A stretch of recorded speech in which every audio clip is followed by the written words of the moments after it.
Hello the NEET aspirants, this is ANG from Markanex. So മക്കളെ, അങ്ങനെ NEET ആപ്ലിക്കേഷൻ്റെ date extend ചെയ്തിരിക്കുകയാണ്. അപ്പോൾ 8-ാം തീയതി വരെയായിരുന്നു നിങ്ങൾക്ക് നീറ്റിന് അപ്ലൈ ചെയ്യാനുള്ള ടൈം. പല കുട്ടികളും ചോദിക്കുന്നുണ്ടായിരുന്നു, അത് വിട്ടുപോയി, ആ ഒരു കാര്യം ടൈമിൽ കംപ്ലീറ്റ് ചെയ്യാൻ പറ്റിയില്ല, ഇനി ഒരു ചാൻസ് ഉണ്ടോയെന്ന്. അപ്പോൾ ഒരു ചാൻസ് വന്നിരിക്കുകയാണ്.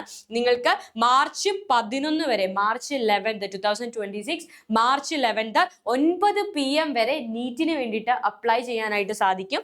അതുപോലെ ഫീ പേയ്മെന്റ് അതേ ദിവസം മാർച്ച് 11 11:50 PM വരെ നൈറ്റ് ആണ് ടൈം വരുന്നത്. ആദ്യം അപ്ലൈ ചെയ്യാനുള്ള ടൈം, എല്ലാ കാര്യങ്ങളും ഫില്ല് ചെയ്ത് ഫോം ഫില്ല് ചെയ്യാനുള്ള ടൈം 9 മണി വരെയാണ്. ആൻഡ് ഫീസ് നിങ്ങൾക്ക് 11:50 PM വരെ അടയ്ക്കാൻ പറ്റും. അപ്പോൾ 11-ാം തീയതി വരെ നമുക്ക് എക്സ്റ്റെൻഡ് ചെയ്ത് കിട്ടിയിരിക്കുകയാണ്. ദയവ് ചെയ്ത് അപ്ലൈ ചെയ്യാത്ത കുട്ടികളൊക്കെ ഈ ഒരു ഓപ്പർച്യൂണിറ്റി മിസ് ചെയ്യരുത്. കാരണം ഇനി ഒരു എക്സ്റ്റൻഷൻ ഉണ്ടാവില്ല എന്ന് അവർ പറഞ്ഞിട്ടുണ്ട്. അതുകൊണ്ടാണ് പറയുന്നത്. കാരണം പല കോഴ്സുകളെയും നീറ്റിന്റെ അണ്ടറിലേക്ക് കൊണ്ടുവന്നിട്ടുണ്ട്. ഇപ്പൊ നിങ്ങൾക്ക് മിലിറ്ററി നഴ്സിംഗ് പോകണമെങ്കിൽ നിങ്ങൾക്ക് ഇത് വേണം. പല പാരാമെഡിക്കൽ കോഴ്സുകളും ഇപ്പൊ നീറ്റിന്റെ അണ്ടറിലാണ് വരുന്നത്. ഇപ്പൊ കേരളത്തിലെ നിലവിലില്ലെങ്കിൽ പോലും പല സ്ഥലങ്ങളിലേക്കും നഴ്സിംഗിന് നിങ്ങൾക്ക് നീറ്റ് ത്രൂ അപ്ലൈ ചെയ്യാവുന്നതാണ്. അപ്പൊ അഡ്മിഷൻ ലഭിക്കുന്നതാണ്. അപ്പൊ ഈ ഒരു ഓപ്പർച്യൂണിറ്റി മിസ്സാക്കരുത്. നിങ്ങൾ ആഗ്രഹിക്കുന്ന കോഴ്സ് നീറ്റിന്റെ അണ്ടറിലുണ്ടോ ഇല്ലയോ എന്നുള്ള കാര്യം നിങ്ങൾ ക്ലിയർ ആക്കുക. അതിനുശേഷം എത്രയും പെട്ടെന്ന് അപ്ലൈ ചെയ്യാത്ത ആളുകൾ അപ്ലൈ ചെയ്യുക.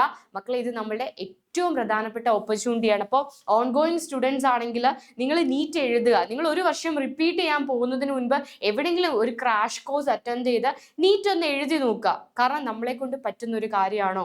1 ഇയർ കഷ്ടപ്പെട്ടാൽ നമുക്ക് കിട്ടുമോ എന്നുള്ള സെൽഫ് അനാലിസിസ് നടത്തുക എന്നുള്ളത് ഏറ്റവും പ്രധാനപ്പെട്ട കാര്യമാണ്. അപ്പൊ നിങ്ങൾ തന്നെ അനലൈസ് ചെയ്യുക, നമുക്കത് എഴുതിയെടുക്കാൻ പറ്റുമോ? 1 ഇയർ നമുക്ക് കഷ്ടപ്പെട്ടാൽ കിട്ടുമോ? അതിനുവേണ്ടി ഒരു 1 മന്ത് ക്രാഷ് കോഴ്സോ എന്തെങ്കിലും ക്ലാസ്സുകളോ, ഈവൻ യൂട്യൂബിലൊക്കെ ഒരുപാട് ക്ലാസ്സുകൾ അവൈലബിൾ ആണ്. ഈ ക്ലാസ്സുകളൊക്കെ ഒരു പ്രോപ്പർ ഗൈഡൻസോടുകൂടി കണ്ടതിന് ശേഷം നല്ല വിധത്തിൽ നീറ്റ് എക്സാം എഴുതിയതിന് ശേഷം മാത്രം റിപ്പീറ്റ് എന്നുള്ള ഒരു ഓപ്ഷനിലേക്ക് പോവുക. നമ്മളെ കൊണ്ട് പറ്റുന്നില്ല, അല്ലെങ്കിൽ നമുക്കിതല്ല നല്ലത്, നമുക്കിത് താല്പര്യമില്ല എന്നുണ്ടെങ്കിൽ ഒരിക്കലും ആ ഒരു ഇതിലേക്ക് പോകരുത് മക്കളെ. കാരണം 1 ഇയർ ലോസ് ആവുന്നത് മാത്രമല്ല, നമ്മൾ എപ്പോഴും നമുക്ക് ഇഷ്ടമുള്ള പ്രൊഫഷൻ കരിയർ തിരഞ്ഞെടുക്കണം. എന്നാൽ മാത്രമേ പാഷനേറ്റ് ആയിട്ട് അതിന് വേണ്ടിയിട്ട് നമുക്ക് വർക്ക് ചെയ്യാനായിട്ട് സാധിക്കത്തുള്ളൂ. നിങ്ങൾ എൻട്രൻസിന് പഠിക്കുന്ന ടൈം ആണെങ്കിലും MBBS പഠിക്കുന്ന ടൈം ആണെങ്കിലും വർക്ക് ചെയ്യുന്ന ടൈം ആണെങ്കിലും ഒക്കെ ഭയങ്കര ഹെക്റ്റിക് ആയിരിക്കും. അത് ഒരു എന്താ പറയുക, അത്രയും വലിയൊരു സേവനമാണത്. അപ്പോൾ അതിന് നിങ്ങൾ വില്ലിങ് ആണെങ്കിൽ മാത്രം, അതിന് നിങ്ങൾ അത്രയേറെ ആഗ്രഹിക്കുന്നുണ്ടെങ്കിൽ, പാഷനേറ്റ് ആണെങ്കിൽ മാത്രം ആ ഒരു ഫേമിലേക്ക് പോവുക. അപ്പോൾ അത് മാത്രമല്ല, നീറ്റിൻ്റെ അണ്ടറിൽ വരുന്ന ഒരുപാട് കോഴ്സുകളുണ്ട്. MBBS BDS ആയുർവേദയും സിദ്ധയും യുനാനിയും ഒക്കെ നീറ്റിൻ്റെ അണ്ടറിൽ വരുന്ന കോഴ്സുകൾ തന്നെയാണ്. അതും കൂടാതെ ഒരുപാട് നിരവധി ഫോറസ്ട്രി, BSc ഫോറസ്ട്രി പോലത്തെ വെറ്റിനറി സയൻസ് പോലത്തെ ഒരുപാട് കോഴ്സുകൾ നീറ്റിൻ്റെ അണ്ടറിലാണ് വരുന്നത്. അപ്പൊ ഈ കാര്യങ്ങളൊക്കെ മനസ്സിലാക്കുക. നീറ്റിന്റെ അണ്ടറിൽ വരുന്ന കോഴ്സുകളും കാര്യങ്ങളും ഒക്കെ നിങ്ങൾ മനസ്സിലാക്കുക. എന്നിട്ട് അപ്ലൈ ചെയ്യാത്ത ആളുകൾ എത്രയും പെട്ടെന്ന് ഈ ഒരു ഓപ്പർച്യൂണിറ്റി മിസ് ചെയ്യാതെ അപ്ലൈ ചെയ്യുക. ആൻഡ് മക്കൾക്ക് എന്തെങ്കിലും ഡൗട്ട്, അപ്പൊ നീറ്റിന്റെ സ്കോറിനെ സംബന്ധിച്ചോ ഏതൊക്കെ കോഴ്സുകൾ ഇതിന് അണ്ടറിൽ വരുന്നതോ എന്തും സംബന്ധിച്ച് എന്ത് ഡൗട്ട്സ് ഉണ്ടെങ്കിലും ഈ ഒരു നമ്പറിൽ കോൺടാക്ട് ചെയ്യാൻ നിങ്ങൾക്ക് ഒരു മെസ്സേജ് ഇട്ടാൽ മതി. ഓക്കെ, അതിന്റെ റിപ്ലൈ നമ്മൾ പ്രോപ്പറായിട്ട് നിങ്ങളിലേക്ക് എത്തിക്കുന്നതായിരിക്കും. ചിലപ്പോൾ ഒരു ദിവസം ഒരു 24 hours ടൈം തരണം. കാരണം ഒരുപാട് മെസ്സേജ്, അലോട്ട്മെന്റ് ടൈമിലൊക്കെ നമുക്ക് ഒരുപാട് മെസ്സേജസ് വരുമായിരുന്നു. അപ്പൊ എല്ലാത്തിനും ആ ഒരു പ്രോപ്പർ ടൈമിൽ നമുക്ക് റെസ്പോണ്ട് ചെയ്യാൻ അത്രയേറെ മെസ്സേജുകളായിരുന്നു ആ ഒരു കമ്മ്യൂണിറ്റി നമ്പറിലേക്ക് വരുന്നത്. എനിവേ, നമ്മൾ മാക്സിമം കാര്യങ്ങൾ ക്ലിയർ ചെയ്ത് തരുന്നതായിരിക്കും. എന്ത് സംശയം ഉണ്ടെങ്കിലും ഈ ഒരു നമ്പറിൽ നിങ്ങൾക്ക് നമ്മളുടെ നീറ്റിന്റെ കമ്മ്യൂണിറ്റി നമ്പറാണ് നിങ്ങൾക്ക് കോൺടാക്ട് ചെയ്യാം.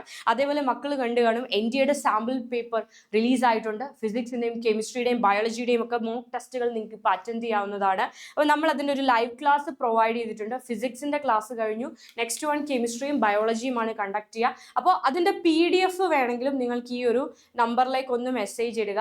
ആ ഒരു സാമ്പിൾ പേപ്പറിന്റെ PDF നമ്മൾ സെറ്റ് ചെയ്ത് വെച്ചിട്ടുണ്ട്. ഇനി ആ ഒരു PDF നോക്കിയിട്ട് നിങ്ങൾക്ക് അതിന്റെ ആൻസേഴ്സ് നമ്മൾ ലൈവിൽ ഡിസ്കസ് ചെയ്തിട്ടുണ്ട്. അല്ലെങ്കിൽ തന്നെ മോക്ക് ടെസ്റ്റ് അറ്റൻഡ് ചെയ്യുമ്പോൾ നിങ്ങൾക്ക് കാണാം. മോക്ക് ടെസ്റ്റ് അറ്റൻഡ് ചെയ്യുക, നിങ്ങൾ NTAയുടെ വെബ്സൈറ്റിൽ കയറി എങ്ങനെ മോക്ക് ടെസ്റ്റ് അറ്റൻഡ് ചെയ്യുക എന്നുള്ളൊരു വീഡിയോ ഞാൻ ചെയ്തിരുന്നു. ആ വീഡിയോ നോക്കിയിട്ട് മോക്ക് ടെസ്റ്റ് അറ്റൻഡ് ചെയ്യുക. ഇനി ആ ക്വസ്റ്റ്യൻസിന്റെ PDF എക്സ്പ്ലനേഷൻ വേണമെങ്കിൽ നമ്മൾ ലൈവ് പ്രൊവൈഡ് ചെയ്തിട്ടുണ്ട്. അതിന്റെ PDF വേണമെങ്കിൽ ഈ നമ്പറിലേക്ക് ഒന്ന് കോൺടാക്ട് ചെയ്യുക. PDF അവൈലബിൾ ആണ്. ഫിസിക്സിന്റെ PDF PDF ഉണ്ട്, കെമിസ്ട്രിയുടെ PDF ഉണ്ട്, ബയോളജിയുടെ PDF ഉടനെ തന്നെ ലഭ്യമാവും. അപ്പോൾ ആ കാര്യങ്ങളൊക്കെ കോൺസെൻട്രേറ്റ് ചെയ്യുക. നല്ല ക്വാളിറ്റി മെറ്റീരിയൽസ് വെച്ച് നല്ല കോൺഫിഡൻ്റ് ആയിട്ട് പഠിക്കുക കുഞ്ഞുങ്ങളെ. ഇനി ഒറ്റ മാസമാണ് നമ്മുടെ മുന്നിലുള്ളത്. ഒരു സെക്കൻഡ് പോലും നിങ്ങൾ വേസ്റ്റ് ചെയ്യരുത്. നിങ്ങൾ വേസ്റ്റ് ചെയ്യുന്ന ഒരു സെക്കൻഡിൽ നമ്മളുടെ റാങ്ക് 1000, 2000 ഒക്കെ പിന്നിലേക്കായിരിക്കും തള്ളപ്പെടുക. സെയിം സ്കോർ വരുന്നവർ തന്നെ ഒരുപാട് റാങ്കിൽ പിന്നിലൊക്കെ വരും അല്ലേ. അപ്പോൾ അത്രയും ടൈറ്റ് ആയിട്ടുള്ള കോമ്പറ്റീഷനാണ്, നമുക്ക് ഇത്തവണ നേടിയേ പറ്റൂ. സോ വളരെ കോൺഫിഡൻ്റ് ആയിട്ട് ഏറ്റവും നല്ല മെറ്റീരിയൽ ഉപയോഗിച്ച് ഏറ്റവും പ്രോപ്പർ ഗൈഡൻസിൽ പെർഫെക്റ്റ് ആയിട്ട് പഠിക്കുക. All the very best. By.